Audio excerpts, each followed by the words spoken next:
আসসালামু আলাইকুম বন্ধুরা, আজকে আবার একটা রান্নার ভিডিও নিয়ে আপনাদের সামনে চলে এসেছি। বন্ধুরা, আজকে আমি মিষ্টি কুমড়ো দিয়ে পুঁই শাকের একটা রেসিপি বানাবো। তার জন্য এখানে আমি সমস্ত উপকরণ রেডি করে নিয়েছি। এখানে আমি পুঁই শাক, বেগুন, মিষ্টি কুমড়ো, আলু আর এখানে সমস্ত উপকরণ রেডি করে নিয়েছি। আপনারা পুরো ভিডিওটা দেখতে থাকুন। কড়াইটা আমি বসিয়ে দিয়েছি, সর্ষের তেলও দিয়ে দিয়েছি। তেলটা গরম হয়ে গেছে, এবার আমি বড়িগুলো ভেজে নেব।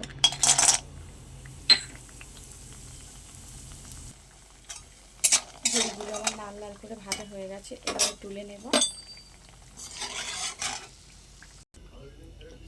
ফোড়নে দিয়ে দেব শুকনো লঙ্কা আর তেজপাতা, অল্প একটু পাঁচ ফোড়ন।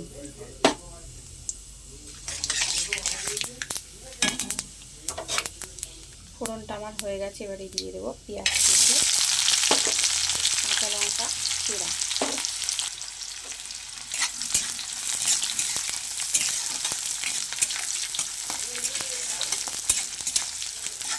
পেঁয়াজটা আমি ভালো করে ভাজা ভাজা করে নেব। পেঁয়াজটা আমার ভালো করে ভাজা ভাজা হয়ে গেছে, এবারে দিয়ে দেবো আলু, মিষ্টি কুমড়ো আর বেগুন। একসঙ্গে ভালো করে একটু ভাজা ভাজা করে নেব। এবারে দিয়ে দেবো আদা রসুনের পেস্ট। আলু, বেগুন সেগুলোর সঙ্গে আদা রসুনটা ভালো করে একটু ভাজা ভাজা করে নেব, যাতে গন্ধটা চলে যায়।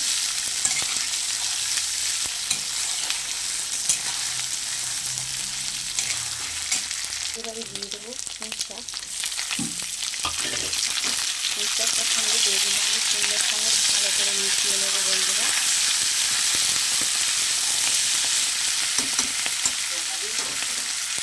দিয়ে দেবো পরিমাণ মতো লবণ।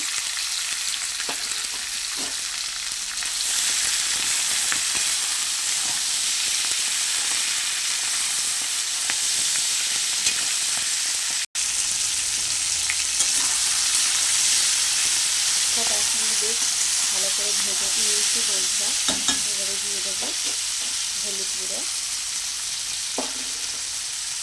জিরে ধনে একসঙ্গে গুঁড়ো, লঙ্কার গুঁড়ো।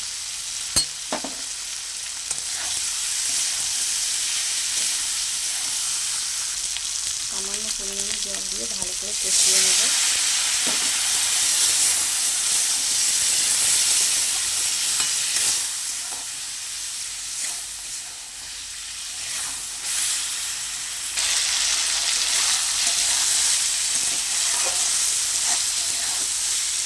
ভালো করে আমার সমস্ত কিছু কষানো হয়ে গেছে, এবারে দিয়ে দেবো বড়িটা দিয়ে আরেকটু ভালো করে কষে নেব।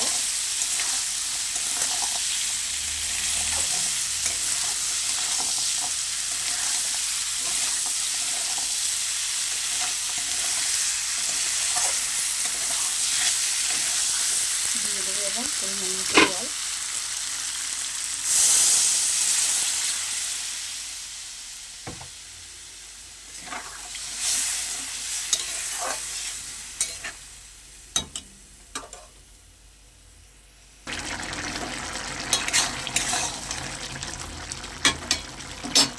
এবারে দিয়ে দেবো স্বাদ মতো চিনি।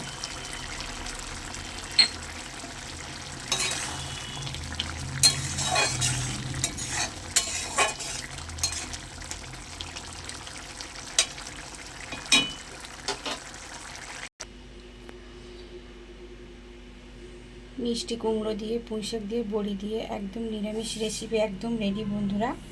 আমার রান্নাটা যদি আপনাদের ভালো লেগে থাকে তাহলে অবশ্যই লাইক, কমেন্ট এবং সাবস্ক্রাইব করবেন বন্ধুরা। সাবস্ক্রাইব করে বন্ধু হয়ে আমার পাশে থাকবেন।